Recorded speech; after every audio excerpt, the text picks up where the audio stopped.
இந்த முருகன் மாநாடு போல, ஏன்னா நான் வந்து ஹைதராபாத் போயிட்டு வந்தேன். முருகன் என்னுள் வாழ்ந்து கொண்டிருக்கிறார். என் கழுத்தில் வந்து எல்லாமே இறைவனை வச்சிட்ருக்கேன். இறைவனை வணங்குகின்ற நான். அதனால் அங்கே நான் போகல.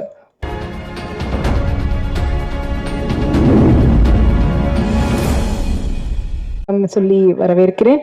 நன்றி. அண்ட் அவா என்டர்டெயின்மெண்ட் மற்றும் 24 ஃப்ரேம் ஃபேக்ட்ரியுடைய தயாரிப்பில் தமிழ்நாட்டில் சக்தி ஃபிலிம் ஃபேக்ட்ரி ரிலீஸ் பண்ணக்கூடிய திரைப்படம் தான் கண்ணப்பா. விஷ்ணு மாஞ்சு அவங்களுடைய நடிப்பில் வெளியாக போகுது. அண்ட் இந்த படத்தினுடைய ப்ரெஸ் மீட்டுக்கு வந்திருக்கக்கூடிய அனைவருக்கும் நன்றிகள். அண்ட் முதல்ல மேடைக்கு வந்து சுப்ரீம் ஸ்டார் படத்தில் முக்கியமான கதாபாத்திரத்தில் நடிச்சக்கூடிய திரு சரத்குமார் அவர்களை அன்போடு மேடை கழிக்கிறோம்.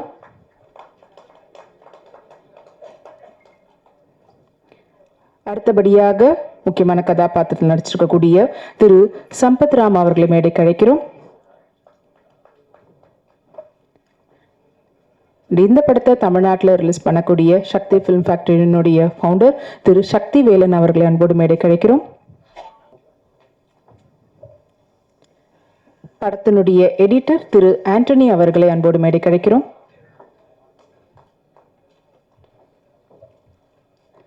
நன்றி. படத்தினுடைய பெயரை பார்க்கும்போது தெரிஞ்சிருக்கும், ஆல்மோஸ்ட் எல்லாருக்குமே தெரிஞ்ச ஒரு கதையாக இருந்தாலுமே கூட, அண்ட் இதுக்கு முன்னாடி பல படங்கள் பல வேர்ஷனில் இருந்தாலும் இப்போ வந்து பார்த்திங்கன்னா இந்த காலகட்டத்துக்கு தேவையான விஎஃப்எக்ஸ் எஃபெக்ட்ஸோடு பேன் இண்டியா மூவியாக இந்த படத்தை வந்து உருவாக்கியிருக்கிறாங்க. ஸோ கதாநாயகனாக விஷ்ணு மாஞ்சு அண்ட் மோகன் பாபு அவர்களோடு சேர்ந்து பிரபாஸ் அண்ட் சரத்குமார் அவர்கள், அக்ஷய்குமார், மோகன்லால் அவர்கள், காஜல் அகர்வால் மற்றும் பலர் இந்த படத்தில் முக்கியமான கதாபாத்திரத்தில் நடிச்சிருக்கிறாங்க. அண்ட் படத்துக்கு வந்து ஆண்டனி அவர்கள் எடிட்டர். அண்ட் இந்த படத்தில் தமிழ்நாட்டில் இங்கே வந்து சக்தி ஃபிலிம் ஃபேக்ட்ரி அவங்க தான் வந்து ரிலீஸ் பண்ணுறாங்க. ஸோ படத்தை பற்றின நிறைய விஷயங்கள் பகிர்ந்ததுக்காக காத்துட்ருக்குறாங்க. அண்ட் இந்த படத்தை வந்து ஜூன் 27 வேர்ல்டு வைட் ரிலீஸ் ஆக போகுது. அதுக்கு முன்னாடியே லாஸ்ட் வீக் வந்து ரஜினி சார் படத்தை பார்த்துட்டு பாராட்டி இருக்கிறாங்க. அந்த அளவுக்கு விஎஃப்எக்ஸ்லேருந்து படத்தினுடைய மேக்கிங் எல்லாமே வந்து ரொம்ப அல்டிமேட்டாக இருந்திருக்குன்னு சொல்லிட்டு, ஸோ அதுவே வந்து ஒரு பெரிய பூஸ்டப்பாக படக்குழுனருக்கு இருந்திருக்குது. அண்ட் ரஜினி சார் வந்து இன் அண்ட் அவுட் எல்லாமே வந்து பார்த்து அது வந்து டீட்டெயிலாக வந்து பேசியிருக்கிறாரு படத்தை பற்றி. அண்ட் அது மட்டும் இல்லாமல் அண்ட் இன்னும் பல செலிப்ரிட்டிஸ் பார்த்துருக்குறாங்க. அண்ட் இன்னும் கூடிய சீக்கிரத்தில் உங்களுக்காகவும் இந்த படம் வந்து படம் ஸ்க்ரீன் பண்ண போகிறாங்க. அண்டு இந்த படத்தினுடைய ஏதாவது புராண கதையை எடுத்து இப்பத்திய வேர்ஷனில் எல்லாரும் வந்து சொல்லும்போது பிரபாஸ் அவர்கள் வந்து ஒரு கேமியோ அப்பியரன்ஸ் அப்படின்ற மாதிரிலாம் யாருதுமே இருக்காது. எல்லாருமே வந்து பார்ட் ஆஃப் த மூவின்ற மாதிரி டீட்டெயிலாக தான் ஒவ்வொருத்தருடைய கேரக்டரும் அமைச்சிருக்கிறாங்க. அண்ட் படத்தினுடைய மியூசிக் டைரக்டர் ஸ்டீஃபன் தேவசி அவருடைய இசையில் பாடல்கள் ஒன்றுமே வந்துட்டு அவ்வளோ அற்புதமாக வந்திருக்குது. அண்ட் முதலாவதாக நடிகர் சம்பத் ராம் அவர்களை பேசுமாறு அன்போடு கேட்டுக்கொள்கிறோம். தொடர்ந்து பல கதாபாத்திரங்களில் பார்த்துட்ருக்குறோம். அண்ட் இப்போ வந்து பார்த்தீங்கன்னா ரொம்பவே ஒரு டிஃப்ரெண்ட்டான கெட்டப்பில் வந்திருக்கிறீங்க சார். ஒரு சில வார்த்தைகள். மேடையில் இருக்கிற சரத்குமார் சாருக்கு என்னுடைய வணக்கத்தையும் மரியாதையும் தெரிவிச்சுக்கிறேன். ஏன்னா அவரோட அரசுலேருந்து இந்த பயணம் ஆரம்பித்து இது 8வது படம் அவரோட நடிக்கிறேன். பல வெற்றி படங்களில் அவரோட நான் சின்ன சின்ன கேரக்டரில் நடிச்சிருக்கேன். இந்த படத்துலையும் ஒரு முக்கியமான கதாபாத்திரத்தில் நடிச்சிருக்கேன். ரொம்ப ரொம்ப நன்றி சார். ஆரம்ப காலகட்டத்திலேருந்து எனக்கு வந்து சப்போர்ட் பண்ணிகிட்ருக்கீங்க. அரசு படம் முடிஞ்சவுடனே அவர் வந்து எனக்கு KS ரவிக்குமார் சார்கிட்ட அவர் ஷூட்டிங் ஸ்பாட்டில் இருக்கும்போது என்னை இன்ட்ரடியூஸ் பண்ணி இவருக்கு ஏதாவது நல்ல கேரக்டர் கொடுங்கன்னுலாம் சொல்லி என்னை ரெக்கமெண்ட் பண்ணியிருக்காரு.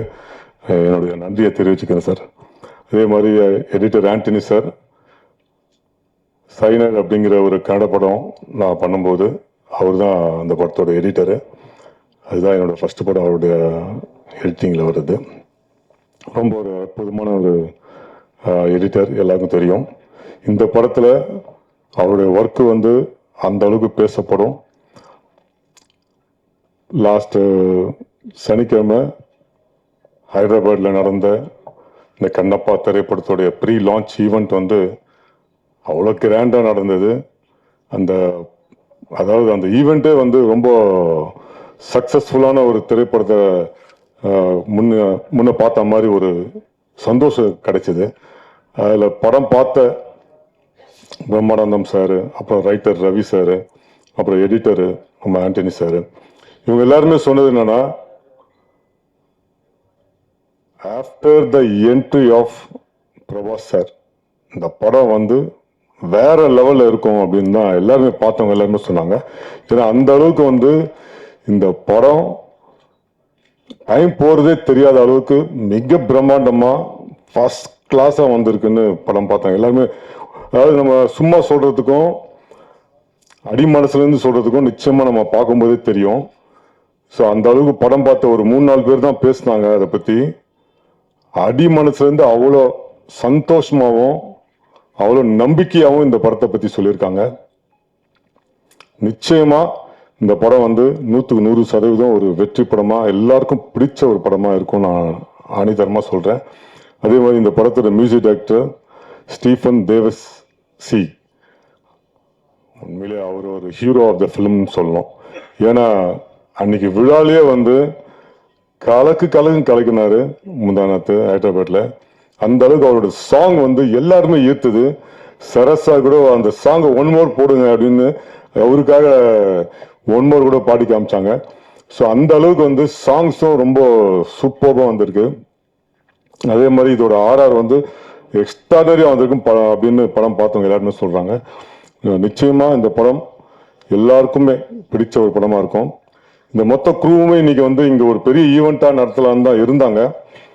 பட் இந்தியா முழுக்க பல நகரங்களுக்கு போய் இந்த படத்துடைய ப்ரீ லான்ச் ஈவெண்ட்ஸ் நடத்துறதுனால, அடுத்தடுத்து வர வெள்ளிக்கிழமை ரிலீஸ் ஆகிறதுனால இதை ரெப்ரசன்ட் பண்ணுறதுக்கு இந்த சின்ன குழு மட்டும் நாங்கள் மட்டும் வந்திருக்கோம்.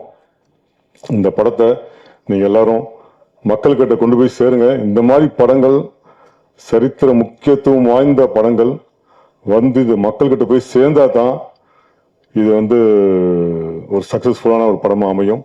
அதுக்கு நீங்கள் எல்லாம் சேர்ந்து இந்த படத்தை மக்கள்கிட்ட கொண்டு போய் சேர்க்கணும். இந்த படத்தை எல்லாருமே தியேட்டரில் போய் பார்த்து உள்ளே போயிட்டாங்கன்னா நிச்சயமாக என்ஜாய் பண்ணுவாங்க. ஸோ அது போக விற்க வேண்டியது உங்களுடைய கையில் தான் இருக்குது.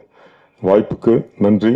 இந்த படத்துடைய ப்ரொடியூசர் நடிகர் மோகன் பாபு சாருக்கு என்னோட மனமார்ந்த நன்றியை தெரிவிச்சுக்கிறேன். ஏன்னா அவர் இல்லைன்னா இந்த படத்தில் நான் இல்லை. 2002 அவரை முதல்ல சந்தித்தேன். என்னோட நண்பன் கோலா ஆனந்த் அவர் தான் என்னை இன்ட்ரடியூஸ் பண்ணார். அன்னிலேருந்து தொடர்ந்து அவரை ஃபாலோ பண்ணி விஷ்ணு மஞ்சு சாருடைய முதல் படமான விஷ்ணு அப்படிங்கிற தெலுங்கு படத்தில் ஒரு சின்ன கேரக்டரில் வாய்ப்பு கொடுத்தாரு. அதுக்கப்புறம் காயத்ரி அவர் ஹீரோ பண்ண படத்தில் வாய்ப்பு கொடுத்தாரு. அதுக்கப்புறம் இந்த படத்தில் ஒரு முக்கியமான கதாபாத்திரம் கொடுத்துருக்காரு. ஸோ தொடர்ந்து முயற்சி பண்ணால் நிச்சயம் ஒரு நல்ல நிலைமைக்கு வருவோங்கிறதுக்கு இதுவும் ஒரு சின்ன உதாரணமாக நான் எடுத்துக்கிறேன். ஏன்னா தொடர்ந்து அவரை ஃபாலோ பண்ணி இங்கேருந்து திருப்பதியில் போய் பார்ப்பேன். அவர் எப்பாவது காலாஸ்ட்ரி வந்தாருன்னா அங்கே போய் பார்ப்பேன். ஹைதராபாத்தில் போய் பார்ப்பேன். சென்னையில் அவர் இருக்கும்போது சென்னையில் வந்து பார்ப்பேன். இப்படி அவரை தொடர்ந்து ஃபாலோ பண்ணி அட்லாஸ்ட் ஒரு நல்ல ரோல், ஒரு நல்ல படத்தில், அதுவும் இவ்வளோ ஸ்டார் காஸ்ட், பிரபாஸ் சார்லேருந்து அக்ஷய்குமார் சார்லேருந்து இவ்வளோ பெரிய ஸ்டார் காஸ்ட் உள்ள ஒரு படத்தில் எனக்கும் ஒரு கேரக்டர் கொடுத்துருக்காரு. ஃபார் த ஃபர்ஸ்ட் டைம் தெலுங்கில் நான் இது வந்து எனக்கு 10ஆவதோ இல்லை 11ஆவது படம்னு நினைக்கிறேன். எனக்கு தனியாக ஒரு போஸ்டர் போட்டது இந்த படத்தை தான். ஏன்னா அதுக்கு நான் மிகப்பெரிய என்றென்றும் நான் கடமைப்பட்டிருக்கணும். மோகன் பாபு சாருக்கு மிகப்பெரிய ஒரு நன்றியை சொல்லிக்கிறேன். ஸோ என் கேரக்டருக்கும் ஒரு இன்ட்ரடக்ஷன் கேரக்டர் சம்பத் ராம் போட்டு என் கேரக்டரை பற்றி ஒரு போஸ்டர். ஸோ இது இவ்வளோ பெரிய படத்தில் எனக்கு கிடைச்சது வந்து உண்மையிலே அந்த ஆண்டவனுடைய அருள் தான் நான் சொல்லணும். நிச்சயமாக இந்த படம் ஒரு மிகப்பெரிய ஒரு வெற்றி படம் அமையும். வாழ்த்துக்கள். அடுத்தபடியாக அவர் சினிமா துறைக்கு வந்து 25 ஆண்டுகளாகி பல வெற்றி படங்களை வந்து கொடுத்துட்டு இருக்கிறாங்க. ஸோ எடிட்டர் ஆண்டனி அவர்களை பேசுமாறு அன்போடு கேட்டுக்கொள்கிறோம். ஐ வுட் லைக் டு எனக்கு வந்து ஃபர்ஸ்ட் மோகன் பாபு சாருக்கு நன்றி சொல்லணும். அண்ட் விஷ்ணு மஞ்சு அவங்களுக்கு நன்றி சொல்லணும். ப்ரொடியூசர்ஸ் சாருக்கும் நன்றி சொல்லணும். இந்த படத்தை இங்கே தமிழ்நாட்டில் ரிலீஸ் பண்ணுறாங்க. அண்ட் எனக்கு அண்ணன் சொல்லலாம், என்னன்னு சொல்கிறது தெரியல. பட் சரத்குமார் சார் ரொம்ப குட் ஃப்ரெண்ட். இந்த படம் பார்த்தீங்கன்னா, இந்த படத்தை பற்றி சொல்லணுன்னா ஒரு 3 ட்ராக் இருக்குது இந்த படத்தில். ஒன்று வந்து இவன் வந்து கடவுளே இல்லைன்ற மாதிரி இருக்கிறவன் எப்படி வந்து ஒரு கடவுள் பக்தனாக மாறுறான்றது அது ஒரு ட்ராக்கு. இன்னொன்று வந்து ஒரு சின்ன லவ் ட்ராக் ஒன்று ஓடுது. அதே சமயத்தில் ஒரு வார் ட்ராக்குன்னு சொல்லி யாரோ வந்து இந்த வில்லேஜை அட்டாக் பண்ண போகிறாங்க அப்படின்ற ஒரு 3 விஷயம் ஓடுது.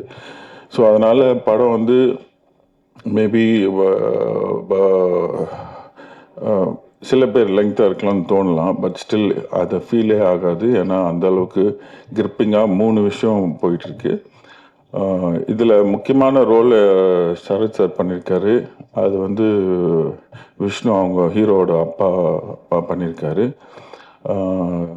சூப்பராக நடிச்சிருக்கார் சார். பார்த்தா இன்னும் ஒரு 25 இயர்ஸ் அந்த மாதிரி தான் இருக்கார் சார். அங்கே பார்க்கும்போது 2 பேர் அப்படியே தூக்குவார், அப்படியே ஒரே ஒரு இதில் அப்படியே தூக்குவார். அப்படியே நிச்சயமாக ரியல் ஷாட், எந்த இது ரோப் கீப் எதுவுமே கிடையாது, ரியல் ஷாட் அப்படியே தூக்குறாரு.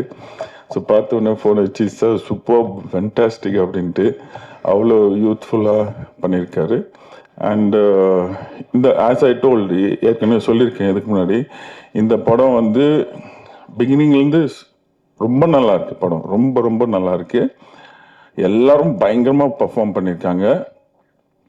கதை நல்லா ஓடுது. பட் இந்த கடைசி 1 hour, அந்த கடைசி 1 hour தான் முக்கியமான கதை. எப்படி அவன் மாறுறான்றது அந்த கடைசி 1 hour பிரில்லியண்ட்டாக வந்திருக்கு. ஒரு கிறிஸ்டினா இருக்கிற நானே சொல்கிறேன், அவ்வளோ பிரில்லியண்ட்டாக வந்திருக்கு. அண்டு ஃபைனலாக ஒரு டியர்ஸ் வரும், அந்த ஃபீல் வரும் உங்களுக்கு. அண்டு கண்டிப்பாக இந்த படத்தை பற்றி நல்லா நீங்கள் ஹெல்ப் பண்ணி பேசுனீங்கன்னா நல்லாயிருக்கும். எல்லா படத்துலேயும் ஒரு மைனஸ் இருக்குது, ப்ளஸ் இருக்குது. நீங்கள் ப்ளஸ்ஸை மட்டும் போட்டிங்கன்னா நல்லா. தேங்க்யூ. தேங்க்யூ சார், ரொம்ப நன்றி. ஸோ அவர் ஒரு டைரக்டரும்ன்றதுனால டைரக்டர் வெர்ஷன்லேயும் பார்த்து சொல்லியிருக்கிறீங்க. தேங்க்யூ. அண்ட் அடுத்தபடியாக தமிழ் சினிமாவில் தொடர்ந்து அவங்களுடைய வெற்றி கால்கள் வந்து பதிச்சுட்டே இருக்கிறாங்க. ஸோ வாரம் அவங்களுடைய படங்கள் ரிலீஸ் ஆகிட்டு இருக்குது. அண்ட் ஒவ்வொன்றும் வந்து சக்ஸஸ்ஃபுல்லாக கொடுத்துட்ருக்குறாங்க.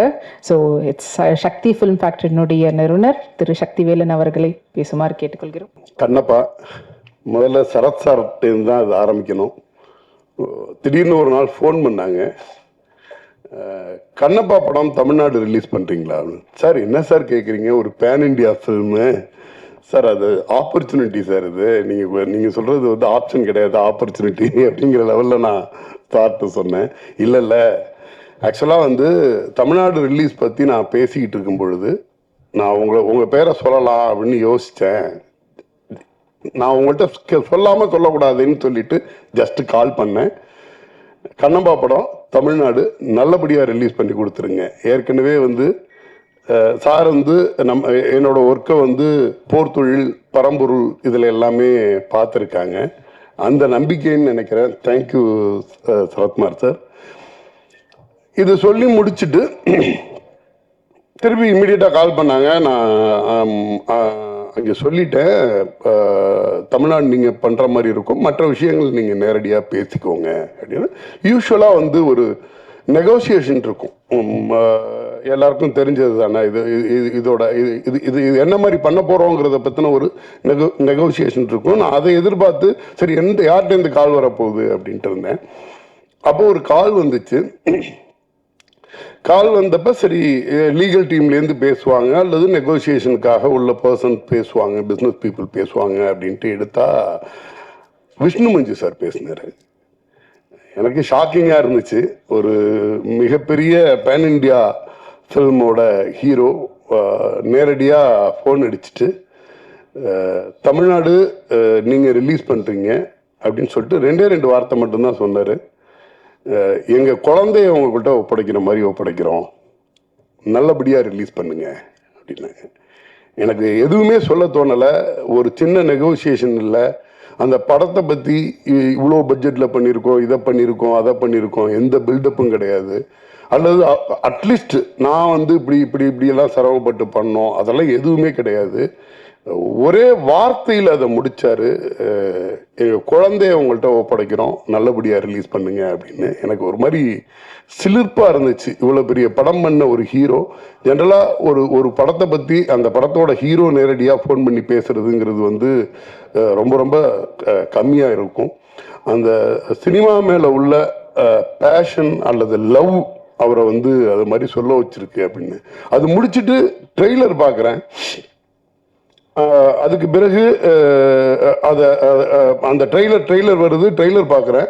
ட்ரெய்லர் பார்த்தா அந்த சிவலிங்கத்தை அவர் போய் கட்டி பிடிக்கிற ஒரு சீன் பார்த்தா அவர் பேசுனதும் அதுவும் வந்து ஒன்னா ரிலேட் ஆச்சு. அந்த சிவனை கிட்டத்தட்ட ஒரு குழந்தை மாதிரி போய் நான் பார்த்துக்கிறேங்கிற லெவல்ல பயங்கரமா இருந்துச்சு.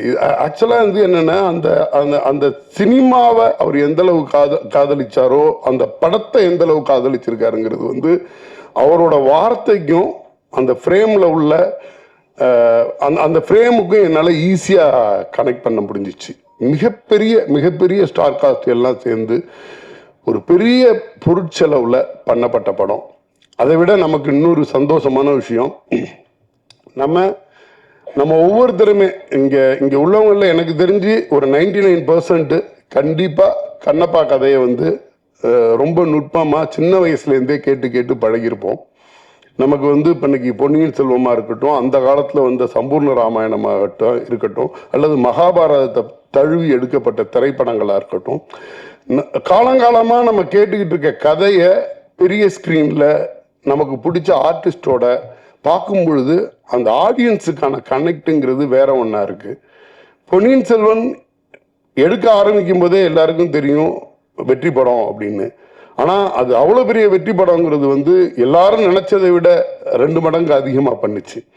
இந்த கண்ணப்பா அப்படிங்கிறது வந்து ஒரு பக்தியை நோக்கி அல்லது சிவனை நோக்கி ஒரு சிவனடியாரோட அல்லது வந்து சிவன் பக்தி உள்ளவங்க அல்லது கடவுள் பக்தி உள்ள ஒவ்வொருத்தருமே அந்த கண்ணப்பா கதை கேட்கும் பொழுது அதை விட உயர்வா ஒரு பக்தியை வந்து சொல்லிட முடியாது. நம்ம எல்லாம் அதை கேட்டு தான் வளர்ந்துருப்போம். தமிழ்நாட்டில் உள்ள சின்ன குக்கிராமங்கள் வரைக்கும் அந்த கதை வந்து மறுபடி பாட்டிகளால் அம்மாக்களால் அக்காக்களால் திருப்பி சொல்லப்பட்டு கேட்டு வளர்ந்த நம்ம தான். அதை வந்து மிக சின்ன லெவலில் பண்ணாமல் ரொம்ப பிரம்மாண்டமாக பண்ணியிருக்காங்க. பேன் இண்டியா ஆர்டிஸ்டாக இன்னைக்கு வந்து ஹிந்திலேருந்து தெலுங்குலேருந்து மலையாளத்துலேருந்து கன்னடம்லேருந்து அவ்வளோ ஆர்டிஸ்ட் தமிழ் இண்டஸ்ட்ரியிலேருந்து நம்ம சரத்குமார் சார் வந்து அவரோட ரோல் வந்து ட்ரெய்லர்லேயே ரிவீல் பண்ணிட்டாங்க. எனக்கு ரொம்ப ஒரு தலைவன் கடவுள் மேலே ரொம்ப பக்தியாக இருக்கக்கூடிய ஒரு தலைவனுக்கும் தன்னோட பையன் பெரிய அளவில் பக்தி மார்க்கத்தில் இனிஷியலாக இல்லாத ஒருத்தருக்குமான ஒரு கனெக்ஷனை ஸ்டார்ட் பண்ணி ஓப்பன் பண்ணாங்க ட்ரெய்லர்லேயே. ஆலயம் ப்ரொடக்ஷனில் தசரதன்னு ஒரு படம் சார் ஹீரோவாக பண்ணியிருப்பாங்க. அதில் வந்து ரொம்ப சாத்தியத்தை சொல்லிக்கிட்டு இருக்க சிவகுமார் ஐயாவுக்கு பையனா ரொம்ப ஆக்ரோஷமாக ஒரு போலீஸ் அதிகாரியாக வருவார் சார். அது வந்து ஒரு அந்த காலகட்டத்தில் இருக்கக்கூடிய கரண்டில் உள்ள ஒரு ஸ்டோரி. பழைய இது பார்க்கும் பொழுது எனக்கு வந்து சிவகுமார் சாரோட பையனா நடித்த சரத்குமார் சார் இன்னைக்கு வந்து விஷ்ணுமஞ்சி சாரோட அப்பாவா ஒரு தலைவனா ஒரு முக்கிய இடத்தோட ஒரு கூட்டத்தோட குழுவோட தலைவனா ரொம்ப அழகா எனக்கு கனெக்ட் ஆச்சு. அது என்னென்ன சாதாரணமாகவே அந்த மாதிரியான ஒரு கேரக்டர் வந்து ரொம்ப அழகா பண்ணிட்டு போகக்கூடிய சரத்குமார் சார். அது ரொம்ப பொருத்தமாகவும் இருந்துச்சு. இந்த திரைப்படம் பட்டி தொட்டி எல்லாம் வந்து மிகப்பெரிய அளவில் வெற்றி பெறணும். இது வந்து என்னன்னா ஒரு உயர்ந்த நோக்கத்துக்காக ஏதோ சும்மா ஒப்பேத்தலோ இதுவோ இல்லாமல் நிறைய உழைப்புகளோடையும் கனவுகளோடையும் தயார் பண்ணியிருக்காங்க. ஜென்ரலாக நம்ம எடிட்டர் ஆண்டனி சாரோட கத்திரி மட்டும்தான் பேசும். அவரே இவ்வளோ நேரம் பேசியிருக்காருன்னா அது வந்து என்னன்னா படத்துல விஷயம் இல்லாமல் அவ்வளோ நேரம் பேச மாட்டாரு. ஆக்சுவலாக இந்த படத்தோட கிளைமேக்ஸ் 1 hour கூஸ் பம்ப் அப்படின்னு சொல்லி ஒரு எடிட்டர் சொல்றது, அது மற்ற எடிட்டரை கூட சொல்ல வச்சிடலாம், அவரை சொல்ல வைக்க முடியாது. அவர் 2 வாரத்துக்கு மேலே பேச மாட்டார். எனக்கு தெரிஞ்சு அதிகமாக பேசி நான் அவரை பார்த்தது இந்த ஸ்டேஜில் தான். சம்பத்ராம் சார் நான் சோசியல் மீடியாவில் பார்த்துட்டு இருப்பேன். இப்போ இல்லை, இந்த படத்தோட சின்ன அப்டேட் இருந்துச்சுன்னா கூட அதை வந்து பயங்கரமாக எடுத்து ப்ரெசன்ட் பண்ணிட்டு இருப்பாரு. ஒரு ஆர்டிஸ்டா அவரோட கேரக்டர் அதில் இருந்துச்சுன்னா கூட அந்த படத்தை அவ்வளவு லவ் பண்ணதுனால தான் அந்த படம் வந்து எவ்வளோ முக்கியமான படங்கிறது அவருக்கு தெரிஞ்சிருக்கு. அத்தனை தரம் திருப்பி அந்த சோசியல் மீடியாவில் எடுத்து அதை வந்து புஷ் பண்ணிக்கிட்டே இருப்பார். நான் நிறைய உங்களோட ஸ்டேட்டஸ்லேருந்து எல்லாமே பார்த்துருக்கேன். இந்த படத்தை நிறையா நீங்கள் வந்து புஷ் பண்ணிகிட்டே இருப்பீங்க.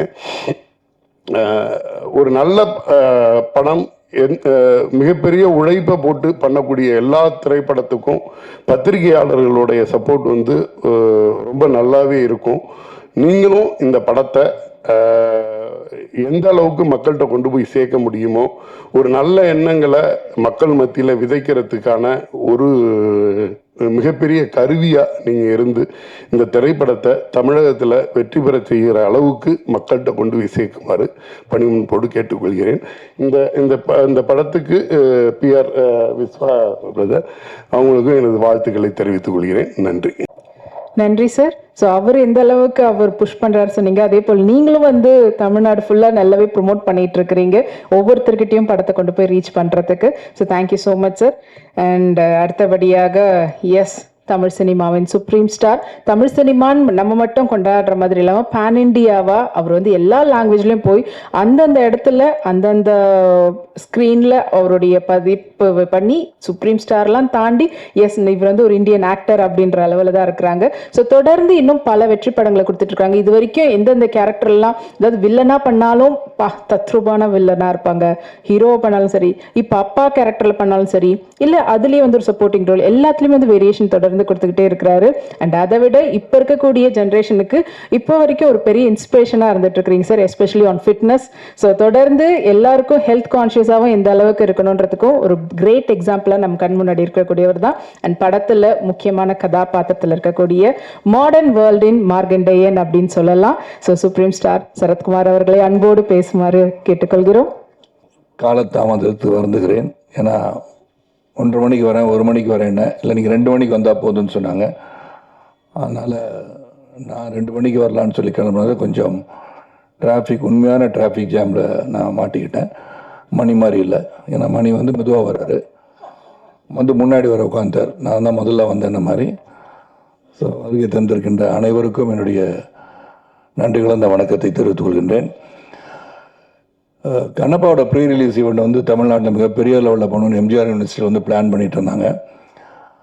அது பல காரணங்களுக்காக இந்த படமும் வந்து 27ஆம் தேதி ரிலீஸ் போது ஏற்கனவே ப்ரீ ரிலீஸ் ஈவெண்ட் முந்தானத்து வந்து ஹைதராபாத்தில் பண்ணாங்க. அப்போ நான் வந்து சென்னையில் வந்து நம்ம பண்ணுற ஈவெண்ட் பண்ணாமல் இருந்தால் அது எப்படி இருக்கும்னு சொல்லி யோசனை பண்ணி நம்ம ஒரு ப்ரெஸ் மீட் நான் அவங்களெல்லாம் சந்திச்செல்லாம் நான் ஐடியா பண்ணேன். அப்புறம் விஷ்ணுகிட்ட சொன்னேன், என்ன அங்கிள் நம்மளே பண்ணிடலாம், நீங்கள் அங்கே கொஞ்சம் ரெப்ரசன்ட் பண்ணியிருக்கேன்னு சொல்லி இங்கே யாரெல்லாம் இருக்கும்போது எடிட்டர் இருந்தாங்க, சம்பத்ராமன் இருந்தாங்க, அப்கோர்ஸ் டிஸ்ட்ரிபியூட்டர் அருமை சகோதரர் சக்திவேல் சார் இருந்தாங்க. ஸோ அவங்களாம் வச்சு நாங்கள் பண்ணிடுறோம், என்னதான் இருந்தாலும் கிளிட்ஸ் அண்ட் கிளாமர் கொஞ்சம் இருந்தால் நல்லாயிருக்கும்னு சொல்லி விருப்பப்பட்டு நீங்கள் பார்த்துட்டு இருந்தேன். நான் பார்த்தேன். ஏன்னா சில பேர் கேட்டாங்க, என்ன போன தடவை மதுபாலா வந்தாங்க அவங்க வரலையான்னு கேட்டாங்க. ஸோ இந்த மாதிரி கேள்வி வந்து கேட்டவங்களாம் இருக்காங்க, 3வது ரோல் உட்காந்துருக்காங்க. அதனால் அதுக்கெல்லாம் நான் ஒரு ரெப்ரஸன்டேஷனாக வந்திருக்கேன். அதனால் அவங்களாம் அடுத்த முறை அவங்க வந்து ரிலீஸ் ஆன பிறகு படம் வந்து ப்ரிவியூ ஷோ போடும்போது ஏதாச்சும் வர வைக்கிறதுக்கு ட்ரை பண்ணுற மணி அதை கூட சொல்லிடுறேன். ஸோ இந்த படத்தை பற்றி சொல்லணும்னா ஒன்லைன் ஸ்டோரி தான். அது கண்ணப்பான்னு சொன்னால் ஒரே லைன் தான் ஸ்டோரி. காலஸ்தீஸ்வரர்னா சிவபக்தர்களே ஒரு சிறந்த பக்தராக 63 நாயனார்கள் ஒருவராக தான் கண்ணப்ப நாயனார். ஏற்கனவே கன்னடத்தில் வந்து ராஜ்குமார் சாரும் அப்புறம் வந்து இந்த ரெபல் ஸ்டார் கிருஷ்ணம் ராஜு சார்லாம் அந்த படம்லாம் கண்ணப்பா தழுவிய கதைகள்லாம் பண்ணிட்டாங்க. இந்த கதையை வந்து விஷ்ணுவின் கோணம் தான் சொல்லணும். ஏன்னா ஒரு பிலீவர் நான் பிலீவர்களில் ஒரு போராட்டம் தான் ஃபர்ஸ்ட் ஹாஃப். அதுக்கப்புறம் எப்படி அவர் வந்து ஒரு இவ்வளோ பெரிய சிவபக்தனாக மாறியதுக்கு காரணம் என்ன தான் அந்த படத்தோட கரு. இது வந்து முதல்ல ஒன்று நான் சொன்னால் மோகன் பாபு சாருக்கும் விஷ்ணுக்கும் நான் வந்து என்னுடைய வாழ்த்துக்களை தொடர்ந்து சொல்லி கொண்டே இருக்க வேண்டிய அவசியம். ஏன்னா ஹெவன் ஆன் எர்த் அப்படின்னு சொன்னால் எங்கே இருக்குன்னு பார்த்தோன்னா, எங்கே வந்து இந்த சொர்க்கம் பூமி எங்கே இருக்குது அப்படின்னு தேடினோம்னா இந்த நியூசிலாண்டை போய் செலக்ட் பண்ணாங்க. அப்பழுக்கற்ற ஒரு பூமியாக தெரிந்தது அது. நீங்கள் பார்த்தீங்கன்னா இந்த படத்தில் இருக்கிறதெல்லாம் நேச்சுரல் கலர்ஸ்ன்னு சொல்லலாம், தைரியமாக சொல்லலாம். இதெல்லாம் டிஐயில் கரெக்ஷன் பண்ணாங்க, கலர் கரெக்ஷன் பண்ணாங்க. அது ரொம்ப மினிமலாக இருக்கும்னு நினைக்கிறேன். ஏன்னா அங்கே வந்து அந்த நியூசிலாண்டு ரோட்டருவான்ற இடத்துக்கு போகும்போது ஒரு 10 நாள் ஷூட்டிங் போகலாம், 15 நாள் ஷூட்டிங் போகலாம், 20 நாள் ஷூட்டிங் போகலாம். 120 நாளுக்கு மேலே ஒரு வெளிநாட்டில் போய் படம் எடுக்கிறது ஒரு சாதாரண விஷயம் கிடையாது. நான் பொருட்செலவை பற்றி நான் சொல்லவில்லை, அந்த எஃபர்ட்டு சொல்கிறேன். ஏன்னா ஒரு செரீன் பியூர் பியூட்டிஃபுல் பிளேஸ் இப்படி தான் வந்து அந்த காலத்தில் இப்படி தான் இருந்திருக்கும் இந்த உலகம் அப்படின்னு நினச்சி அதை செலக்ட் பண்ணியிருக்காங்க. அதுக்கு முதல்ல அதே ஒரு பெரிய கண்ணுக்கு குளிர்ச்சியான ஒரு உணர்வை ஏற்படுத்துகின்ற படமாக தான் நான் அதை பார்க்குறேன். நல்ல குளிர் தான். அந்த குளிரில் டிசிப்ளினோட அந்த வேலையை முடிக்கணும்னு சொல்லி ஒரு 7000 ஏக்கர்ஸில் ஒரு இடத்த வந்து பார்த்து அங்கே சில செட்டுகள் போட வேண்டியதா, வார் சீன் எல்லாத்தையும் பண்ணுகின்ற அளவிற்கு சிறப்பாக வந்து பண்ணாங்க. ஸோ ஹேட்ஸ் ஆஃப் டு மோகன் Babu sir and Vishnu Manju for the effort அந்த பிஹைண்ட். அவங்க பின்னாடி இந்த கேமராவுக்கு பின்னாடி இந்த எல்லாருக்கும் என்னுடைய நன்றியை சொல்லணும். இல்லை ஆந்தனி சொன்னது மாதிரி, இப்போ சக்திவேல் சொன்ன மாதிரி சரி, சம்பத்தா சொன்ன மாதிரி, இதில் வந்து இந்த போராட்டம் வந்து ஸ்டார்டிங் வித் சின்ன வயசுலேருந்து பார்த்தீங்கன்னா அந்த சிறுவன் கல்லை தூக்கி எறிய இது கல்லுன்னு சொல்லி பராசக்தி போல வசனங்கள் பேசுகின்ற ஒரு காட்சி அமைப்பெல்லாம் அமைஞ்சிருக்கும். ஏன்னா ஒரு இது வந்து சக்தி எப்படி வருது, இந்த கல் தானே இது, இதுக்கெல்லாம் பலிலாம் கொடுக்குறோமே அப்படின்னு ஒரு பெரிய மனப்போராட்டத்தில் இருப்பவர் தான் தின்னா. நம்ம கண்ணப்பாக மாறுகிறார். நான் வந்து தின்னாவோட ஃபாதர் நாத்து நாடுவா நடிச்சிருக்கேன். ஏன்னா எனக்கு வந்து பல முறை வந்து மோகன் பாபு சார் 13-14 வருஷமாக இந்த படம் பண்ணு சார், அந்த படம் பண்ணுன்னு சொல்லும் போதெல்லாம் எனக்கு பண்ண முடியாமல் போச்சு. ஆனால் இந்த கதை வந்த உடனேயே அது முகேஷ் குமார் சிங் வந்து மிகப்பெரிய அளவில் மகாபாரத்தை டைரக்ட் பண்ணி பெரிய அளவில் வெற்றி கொடுத்துருந்தார். அவர் இன்னொரு ப்ராஜெக்ட் வச்சுருக்கார். மகாபாரதம் வந்து ஒரு 3000 கோடியில் பண்ணுன்ற மிகப்பெரிய ஆசையோட அதை இன்னும் கொஞ்சம் பெருசாக பண்ணணும்னு ஆசைப்பட்டுருக்கார். அவர் கனவுகள் பலிக்கட்டும் சொல்லி அவரை வந்து செலக்ட் பண்ணி மோகன் பாபு சார் மகாபாரதம் வந்து ஹிந்தியில் வந்துச்சு, அவரை செலக்ட் பண்ணி கண்ணப்ப நாயனார் கதை எடுக்க சொன்னது வியப்பாக இருந்தாலும் சிறப்பாக எடுத்திருக்கிறான்னு சொல்லலாம். எனக்கு கொடுக்கப்பட்ட கேரக்டர் அதில் வந்து இந்த கான்ஃப்ளிக்ஸ் பிட்வீன் மீ அண்ட் தின்னா, அதாவது விஷ்ணு, ரொம்ப சிறப்பாக அமைஞ்சிருந்துச்சு என்னை பொறுத்த வரைக்கும். ஏன்னா எடிட்டர் ஆந்தனிக்கு தான் தெரியும், சிறப்பாக நடிச்சிருப்போம், சிறப்பாக அமைஞ்சிருக்கோம். எதை வெட்டினார், எதை தூக்குனார், எதை சேர்த்தார் எனக்கு தெரியாது. ஆனால் நல்லபடியாக இருக்கேன்னு சொல்லிட்டார். அதே எனக்கு உத்தரவாதம் இருக்கேன்னா அதை சொல்ல முடியும். ஏன்னா இந்த மூவி இஸ் பிக், நம்ம எல்லாம் ஒன்றா சேர்ந்து அதில் இருக்கும்போது எந்த அளவிற்கு காட்சி தேவைப்படுகிறதோ அந்த அளவுக்கு இருந்தாலே போதும். அதுவும் இது ஒரு பேன் இண்டியா ஃபிலிம் சொன்னது வந்து பார்த்தீங்கன்னா அக்ஷய்குமார் வந்து, சிவன், காஜல், அப்புறம் பாருங்கள் அவர் மோகன் பாபு சார், மோகன்லால், பிரபாஸ், இதெல்லாம் வந்துருச்சு. இவங்கெல்லாம் வந்து இன்டர்வல் இதெல்லாம் வந்த பிறகு இந்த படம் வந்து கடைசி 1 hour வந்து ரொம்ப ஸ்ட்ராங்காக இருக்குன்னு சொல்லி ஆந்தனி சொல்லவும் உண்மையிலே சந்தோஷமாச்சு. இங்கே மட்டும் இல்லை, ப்ரீ ரிலீஸ் இவெண்ட்லேயும் அவர் சொல்லிட்டு இருந்தார் அதை பற்றி. ஏன்னா அவர் தான் முழுமையாக பார்த்து எடிட் பண்ணி இந்த வார் சீனாக இருந்தாலும் சரி, காட்சிகளாக இருந்தாலும் சரி, லவ் சீனாக இருந்தாலும் சரி, எல்லாமே இருந்து பார்த்துருக்காரு. இதில் வந்து ஷெல்டன் சொல்லி யூஎஸ்லேருந்து கேமராமேன் ஷெல்டன், அவருக்கு உதவியாளர் பிரபுதேவா, பிருந்தா மாஸ்டர் கொரியோகிராஃபி பற்றி, அப்புறம் வந்து கெச்சான்னு சொல்லிட்டு ஹாங்காங்லேருந்து ஸ்டன் கொரியோகிராஃபர், அப்படின்னு பார்த்தீங்கன்னா பல தரப்பட்ட யுக்திகள் நிறைந்த அனுபவம் மிக்கவர்களை வைத்து இந்த படத்தை எடுத்திருக்காங்க. இங்கேயும் அந்த விதத்தில் எந்த ஒரு குறை வைக்கல. அப்புறம் பார்த்தீங்கன்னா எல்லாருமே நல்லா நடிச்சிருக்காங்கன்னு சொல்லணும். ஏன்னா they have given their best. அந்த உழைப்பு வந்து மிக அதிகமாக கொடுக்கப்பட்டிருக்கின்ற படம். அந்த உழைப்புக்கு வெற்றி வரணும்னு சொல்கிறோம். இந்த படம் இப்படி ஓடும், அப்படி ஓடும், இவ்வளோ வசூல் செய்யணும்னு சொல்ல தயாராக இல்லை. ஆனால் இந்த படம் ஒரு சிறந்த படமாக மக்கள் தெரிந்து கொண்டு புரிந்து கொள்ள வேண்டிய ஒரு படமாக இருக்கும்னு நான் நினைக்கிறேன். காரணம் இப்போ வந்து சரித்திரத்திலும் சரி, இதிகாசங்களையும் சரி, நாம் இப்போ இருக்கிற ஜென்ரேஷனுக்கு சில கதைகளை நாம் சொல்ல மறந்து விடுகிறோம்னு நினைக்கிறேன். ஏன்னா அவங்களுக்கு இன்ட்ரெஸ்ட் இல்லாததை வந்து இன்ட்ரெஸ்ட் கொண்டு வரணும்னா, இப்போ பொன்னியின் செல்வன்ற கதையை வந்து எல்லாரும் வந்து போய் பார்க்கணும்னு நினைக்கிறதுக்கு அதை வந்து சொல்லிக்கிட்டே நாங்கள் பொன்னியின் செல்வன் கதையை பற்றி எல்டர்ஸ்க்கு தெரிஞ்ச மாதிரி யங்ஸ்டர்ஸ் தெரியாது, அந்த யங்ஸ்டர்ஸை கொண்டு போய் ரீச் பண்ணணும்னு நினச்சி தான் மணிரத்னம் அந்த படம் எடுத்திருப்பார். அதே மாதிரி கண்ணப்ப நாயனார் கதை, காளஹஸ்தி ஈஸ்வரருக்கு எல்லாரும் ஒரே லைனில் கதை சொல்லிடலாம். வலது கண்ணில் வந்து ரத்தம் வந்தது, உடனே கண்ணை பிடிங்க வச்சார், அப்புறம் இடது கண்ணிலையும் வந்துடுச்சு, திருப்பி அது இன்னொரு காலை வந்து கட்டவரலாங்க வச்சு இடம் தெரியாமல் போயிடக்கூடாதுன்னு வச்சு பண்ணார் அப்படின்னு அது ஒன்லைன் ஸ்டோரி. பட் விஷ்ணு ஒரு கோணத்தில் before becoming Kannappa, what was Kannappa, தின்னா என்னவாக இருந்தார், ஒரு வேடனாக இருந்தவர் எப்படி வந்து மாறி சிவபக்தரானார்ன்றது கதை. அது ஒரு சின்ன லைனாக இருந்தால் கூட ஒரு ஸ்டோரி, ஒரு இமேஜினரி ஸ்டோரி, பேக் ஸ்டோரின்னு சொல்லலாம். அது வந்து விஷ்ணுவோட கோணத்தில் ரொம்ப நாளாக விஷ்ணு வந்து ஆர்டினரியாக வந்து இதை பண்ணல. Is gone in to research. பெரிய புராணத்தில் சொல்லப்பட்டது எங்கெல்லாம் வந்து கண்ணப்பரை பற்றி கண்ணப்பா பற்றி பேசுகிறாங்க அப்படின்னு சொல்லி எடுத்து ஒரு மிகப்பெரிய எஃபர்ட்டோடு எடுத்திருக்காரு. அந்த எஃபர்ட்டுக்கு நிச்சயமாக வெற்றி வரணும்னு நினைக்கிறவனா, அந்த உழைப்புக்கு வெற்றி வருவதற்கு உங்களுடைய அன்பு ஆதரவு இந்த திரைப்படத்துக்கு வேணும். அது மட்டும் இல்லாமல் ஃபோக்லோர் அப்படின்னு இங்கே சவுத்தில் இருக்கிற காலஹஸ்தி சேர்ந்த இந்த கண்ணப்ப நாயனாரை பற்றி நம்ம அகில இந்தியாவுக்கு தெரியணும்னா இந்த கதை நிச்சயமாக அங்கே போய் சேரணும். ரெண்டாவது பக்தி. உங்களுக்கு 3 மணிக்கு மேலே வேற ஒரு இதுக்கு வந்துட்டாங்கன்னு நினைக்கிறேன். இந்த பக்தியை பற்றி சொல்லியிருக்காங்க. எவ்வளோ பேருக்கு பக்தி இருக்குன்றது இன்னைக்கு. அந்த பக்தியை எல்லாரும் இப்போ ஜோசியர்கிட்ட போனாலும் தெரியும். உங்களுக்கு அம்மாவுக்கு டைம் இப்போ சரியில்லைன்னு சொல்லிடுவாங்க. ஏன்னா நீங்கள் அது மாதிரி போய் பார்ப்போம். போய் கோயிலுக்கு போகிறோம்னு சொன்னால் அடிக்கடி ஒரு தினமும் போய் கோயில் போகிறதோ தினமும் சாமி கும்பிட்றதோ இல்லாமல் இருக்கலாம். ஆனால் ஒரு துன்பமான நிலையோ ஒரு கஷ்டமான சூழ்நிலையோ பிரச்சனையாக இருக்கும், நிச்சயமாக கோயில் போவோம். ஒரு ஜோசியர் போய் பார்த்து என்னங்க என்ன சொல்லுது கட்டம் அப்படின்னு சொல்கிற அளவுக்கு இருப்பாங்க. அதெல்லாம் போய் ஒரு இறைவன் இருக்கிறான் என்பதை மேலும் மேலும் சொல்லி, அதுவும் சிவபக்தி அப்படின்னு சொல்லும்போது அந்த பக்தியை பற்றி ரொம்ப அழகாக இந்த இருக்கிற ஜென்ரேஷனுக்கு இறைவன் omnipotent, omnipresence, may it be Jesus, may it be Allah, or may it be Shiva, may it be Murugan அப்படி இருக்கும்போது கடவுள் என்று ஒருவர் இருக்கிறார் என்பதை நம் வழக்கப்படி அதை கடவுளை நம்ம துதித்து வணங்கி நம்ம செயல்பட்டால் வாழ்க்கை சிறப்பாக இருக்கும் அப்படின்றத சொல்லுகின்ற கடமையாக இருக்கு. பல பேர் பார்த்தீங்கன்னா இப்போ காலத்தின் ஓட்டத்தில் பொருளாதார அடிப்பில் உயரும் போது நான் சொன்னேன், இப்போ ப்ரீ ரிலீஸ் ஈவெண்ட்டில் கூட காந்தி யாருன்னு கேட்டாலும் கேட்டுருவாங்க. ஏன்னா now they're so busy making money, economic growth, their growth in life. அவங்கள சொல்லி குற்றம் இல்லை. எல்லாத்தையும் இதை தெரிஞ்சுக்கிட்டா என்ன அவசியம், எதை தெரிஞ்சுக்கணும் அதை தெரிஞ்சுக்கணும்னு நினைக்கிறாங்க. ஆனால் ஒரு ரெஸ்பான்சிபிளாக இருந்து இந்த மாதிரி கலை உலகத்தில் இருக்கும்போது கலை மூலமாக ஒரு சினிமா மூலமாக இப்போ உதாரண சக்தி சொன்ன மாதிரி பொன்னியின் செல்வன் எல்லாரும் பார்க்கணும், இந்த பிரம்மாண்டமாக திரையில் சொல்லும்போது அந்த கதையை போய் பார்க்கின்ற ஆர்வத்தை தூண்டும் போது அதை பற்றி அவர்கள் தெரிந்து கொள்வார்கள். மாதிரி கண்ணப்ப நாயனாரை பற்றி இந்த திரைப்படத்தை பார்த்தபடி ஓஹோ இப்படி ஒரு பக்திமான் இருந்திருக்காரா சிவபக்தவன் அப்படின்னு தெரிகிற அளவுக்கு இந்த படம் இருக்கும். ஆனால் பக்தி என்பது அவரவர்கள் மனதிலே தோன்றுகின்றது தான்.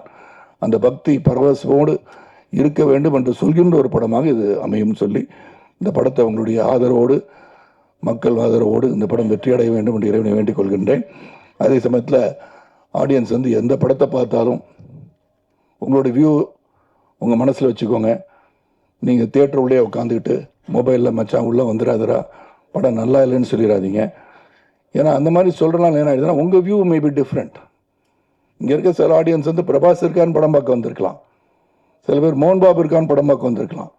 ஸோ உங்கள் வியூவில் இந்த படம் நல்லா இருக்கா நல்லா இல்லையான்றதை அவங்கவுங்க போய் திரையரங்குக்கு போய் ரிலீஸ் ஆகிற எந்த படமாக இருந்தாலும் அவங்க வியூவுக்கு விட்டுட்டிங்கன்னா இந்த திரையுலகம் சிறப்பாக இருக்கும் கூறி வரை தந்த அனைவருக்கும் மீண்டும் ஒருவை நன்றி கூறி இந்த கண்ணப்பா திரைப்படம் சிறப்பாக வருவதற்கு அந்த தயாரிப்பாளர் மோகன் பாபு, விஷ்ணு, இதற்கு உழைத்த அனைவருக்கும் என்னுடைய வாழ்த்துக்களை சொல்கிறேன். அதுவும் எடிட்டர் ஆந்தனி பற்றி சொல்லி ஆகணும். வெரி டெடிக்கேட்டட் ஒர்க்கர், 24/7 இந்த படத்தை எவ்வளோ உழைச்சிருப்பான்னு எனக்கு தெரிஞ்சானா அது பெரிய படம். அதை டு பிரிங் இட் டு ஒரு சிம்பிள். அந்த அவரே சொன்னார் லென்த்து மாதிரி தெரியும் ஆனால் இருக்காதுன்னு அவரே சொல்கிறாரு. 6 படத்தை எடிட் பண்ணியிருக்காரு. நான் எங்கே இருக்கேன்னு தெரில. அது இல்லாட்டி எடிட்டர் ஆந்தனி வீட்டிற்கு நான் நிச்சயமாக சென்று அவருடன் காஃபி சாப்பிட்டு வரேன். வேற ஒன்றும் இல்லை. அதனால் நல்ல ஒரு படத்தை, இந்த முயற்சி கடுமையான முயற்சி, அந்த முயற்சிக்கு படம் எடுத்திருக்கோன்னு சொல்லலாம். அந்த முயற்சி வெற்றி பெற உங்களுடைய வாழ்த்துக்களுடன் விடைபெறுகிறேன். நன்றி, வணக்கம். தேங்க்யூ. ஸோ படத்தை பற்றி ஏதாவது கேள்வி கேட்கணுன்னா கேட்கலாம். படத்தை பற்றி மட்டும். அதாவது இதில் ஒன்று தான், நான் ரெப்ரஸன்டேட்டிவ் தான், நான் ஏஜென்ட்டு. இந்த படத்தில் நடித்ததற்கு பற்றி கேட்டால் நான் நடிச்சிருக்கேன், என் கேரக்டர் எல்லாம் சொல்லிட்டேன். வேறு எதுவும் கேள்வி கேட்கணும்னா இந்த படத்திற்கு ஒத்த கருத்துடன் இதை பற்றி தெரிந்து கொள்ள வேண்டுமானால் எனக்கு தெரிந்த உண்மைகளை அழகாக சொல்ல முடியும். ஏன்னா அதுக்கப்புறம் வேறு ஒரு படம் ரிலீஸ் ஆக இருக்குது. 2-3 நாளுக்கு அப்புறம் அவங்களை மீண்டும் சந்திக்கும் போது விழாவரியாக நீங்கள் தொடுக்கின்ற கணைகளுக்கு நான் ஏற்றுக்கொண்டு பதிலளிக்க தயாராக இருக்கிறேன் என்று சொல்லி விடைபெறுகின்றேன். எது கேட்கணும் கேளுங்க. இல்லை முருகன் மாநாடு போல, ஏன்னா நான் ஹைதராபாத் போயிட்டு வந்தேன். முருகன் நூல் வாழ்ந்து கொண்டு இருக்கிறார். என் கழுத்தில் எல்லாமே இறைவனை வச்சிட்ருக்கேன். இறைவனை வணங்குகின்ற நான். அதனால் அங்கே நான் போகிறதுக்கு பாஸ் விவிஐபி பாஸ் வர சொல்லி என்னால் போக முடியல. வர 7வது ஒரு பதிவு செய்து அனுப்பியிருந்தேன். பார்த்திருப்பீர்கள் அன்பு தோழர் என்று நினைக்கிறேன்.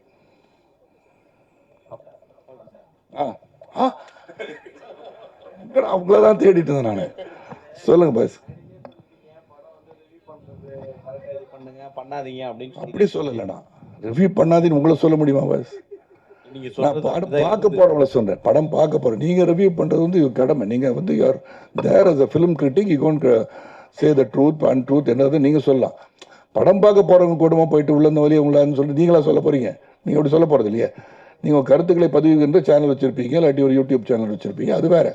நான் என்ன சொல்றேன், பார்க்குறவங்க வந்து பார்க்கட்டும்னு சொல்றேன். ஹெல்த்தியா இருக்குது, இண்டஸ்ட்ரி ஹெல்த்தியா இருக்குது. இந்த படத்துக்கு சொல்லலைண்ணா, எந்த படமாக இருந்தாலும் சென்று உங்கள் கருத்துக்களை உங்களோட வைத்துக்கொண்டு போய் பார்க்கட்டுமேன்ற, வேற ஒன்றும் இல்லை.